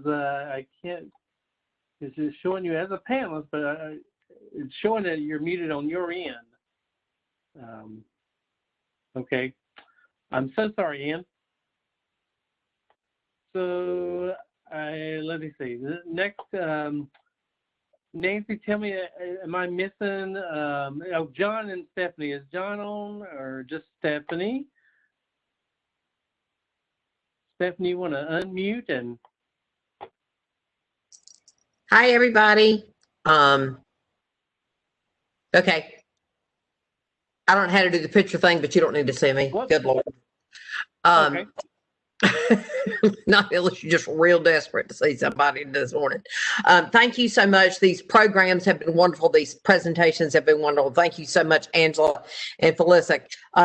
John and I have been, busy learning to do virtually everything this fall. We've done several scam jams that have been virtual, and we've done a couple of exhibits virtual, but I want to give a big shout out for the transition guiding lights for our caregiver summit that was done virtually on October the 22nd. NCSMP program was a sponsor for that, and John was there. I exhibited, John's boss presented, I presented, Kevin was there. We, really were on a radio show earlier that week, and just of course touted the partnership and the collaboration that we have with all of our other state government and local government and nonprofit and profit agencies. We just wanted to make sure that you knew that we sang your praises every day. And those programs from that Triangle Caregiver Summit from October the 22nd are now live on their website. You can go to their website and view those programs again for the next 365 days. So until October the 21st of 2021, if you say, oh gosh, I'm sorry, I didn't get to hear Mary's presentation on whatever, you can go back and re-review that. And just so thankful to have this partnership with those folks at Transitions Guiding Lights, as well as with the NCPAAA, with our partners there. We just want to make sure that everybody understands. We beat our chest, sing your praises every time that we can, and we are very concerned, especially during this pandemic, about the needs of others, and especially their capability to receive information that is true, accurate, and neutral and unbiased, because so many scams and things are going on this time. We're in open enrollment with Medicare.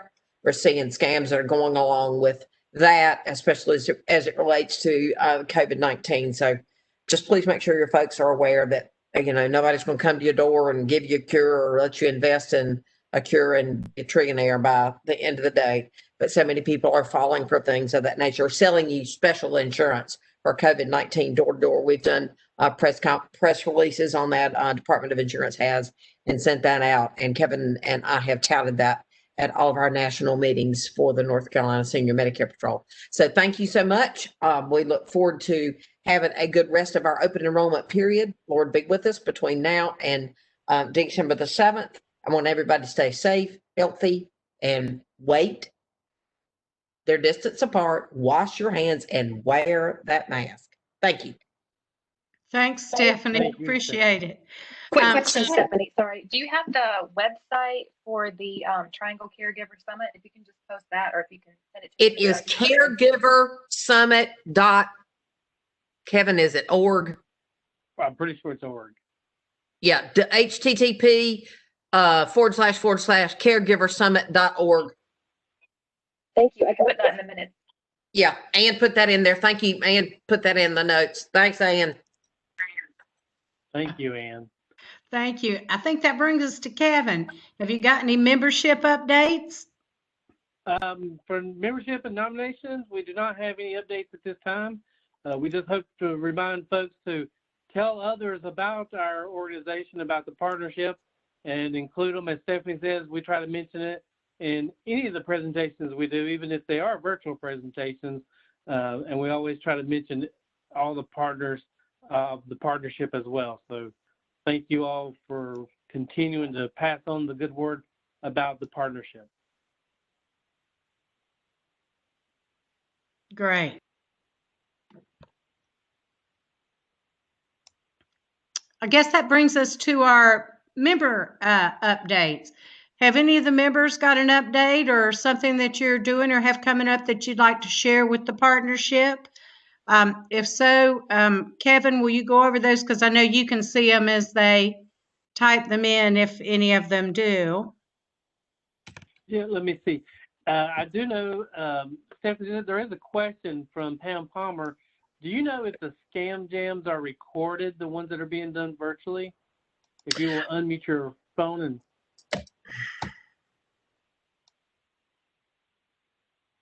Stephanie, we're not hearing you. If you want to unmute your phone. Can you hear me? Kevin, can you hear me? Yes. Yes. I do not have an answer for that question for you, Pam. The one that we did that was more of a scam jam was with the Albemarle Commission with Laura Alvarico. I can check that information out and get back to you so we can get that to the partnership. I certainly hope so that it was recorded. But we've done several things over the past year with AARP, with this virtual business and this platform and this new way of doing our work. And once again, don't need to be a negative Nelly, but as we have all said today, our concerns about some of the people that really need to hear this are not virtually savvy and may not be able to hear that. But hopefully a friend, as we always say, you become a foot soldier. Hopefully a friend may share that information with them because it's different than doing an in-person face-to-face meeting. Thank you, Stephanie. And just to let everybody know, I did put in the chat, Chevelle had sent me the information about how to reach the education committee. I sent that in the chat to everyone, and I'm sure Laura will put that in our meeting minutes as well.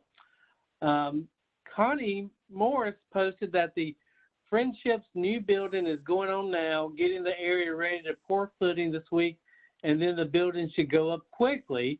We will be able to serve more participants each day than we can now, once it is safe to do so. And she also says we will share the building with our local DSS and for child visitation and with our free clinic. So that's wonderful news, Connie. That's awesome. Let's see if I see anything else. I do want to say this, as Stephanie noted earlier, Medicare open enrollment is going on through December the 7th. I know our offices has been really busy and swamped with that. All of our local SHIP coordinating sites have been busy as well. Even though many of them may be closed, they are doing counseling by phone or by virtual appointments. And here I am, didn't even turn on my camera, but I just wanted to mention that our sites are available. Our phone staff are working. Even though nobody is in the office right now in Raleigh, we're working virtually from home, still assisting as many people as we can. So let folks know that we're here. We also, this is the time of year that even though we're doing the Medicare open enrollment, we do hear more cases about Medicare fraud, and we've had several to come in regarding those with durable medical equipment, or people saying that they are getting a phone call and people saying that they're from a doctor's office and trying to get their Medicare number from them. So it's still on the rise, but we again trying to educate those. There was a Medicare report that came out, I believe it was just yesterday, either Tuesday or Monday, that stated that the fraud fighting efforts has helped, that there's been a reduction by $15 billion in fraud efforts across the country over the past year. We're educating those folks, but it's apparently we still have a long ways to go with those efforts. So I just wanted to, again, let you guys know that we're still trying to, even though we're doing everything virtually, we still have got to educate the folks about not giving their information out over the phone, even though people try to call and say that they are from their doctor's office or a provider. So as Angela and Felisa said earlier, we're all having to educate even our parents that may be 80s or our in-laws how to navigate these new systems. But again, we want to be diligent and try to remind them not to give out any personal information over the phones or over the Zoom meetings. So that's it from me. And let me see. I think that's all the items we have in the chat regarding updates from folks. Okay, thank you. All right, everybody, great meeting. We look forward to seeing everybody in January 20th, for our next general meeting. And again, thanks for a great meeting, everybody. Hi, this is Nancy Warren. Before you all leave, I just want to direct your attention to the chat box. This is a conference that's on our website. It's this Friday, the 20th, and it's being presented by the the Guilford Family Justice Center, our friends over there. So I put that information about that workshop on preventing sexual abuse in nursing homes in the chat box for everybody if you're interested in that. Thanks, Nancy. All righty. And this is Angela again. I just wanted to say thank you guys again for having myself and Felisa to present this information. We truly appreciate it, and we look forward to the continued partnership with everyone. So thank you again. Thank you. Thank you both. Bye, everybody. Stay safe. Have a good one.